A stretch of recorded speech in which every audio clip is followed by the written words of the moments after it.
అవతల వ్యక్తి దుర్జనుడైతే అంటే చెడ్డవాడైనా కూడా నువ్వు తిట్టకు.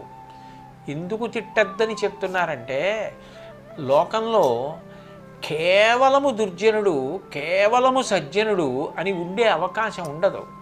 ఒక రోజు అంటే 12 గంటలు చీకటి ఉంటుంది, 12 గంటలు పగలుంటుంది. ఒక వ్యక్తి అంటే ఎంతో కొంత చెడు ఉంటుంది, ఎంతో కొంత మంచి ఉంటుంది. అంతా మంచే ఉంటుందని చెప్పడం కష్టం, అంతా చెడే ఉంటుందని చెప్పడం కష్టం. మనం చూడడంలో ఉంటుంది. మీరు చూడండి, కొంతమంది మాట్లాడుతున్నప్పుడు ఎవ్వరిని నింద చేయరు. మీరు ఎవరి గురించి ప్రస్తావించండి, ముందు వాళ్ళల్లో ఉన్న మంచి గురించి మాట్లాడతారు తప్ప అసలు చెడు గురించి మాట్లాడరు. అసలు చెడు గురించి మాట్లాడడం అన్నది అలవాటు చేసుకున్నాం అనుకోండి, ఎవరి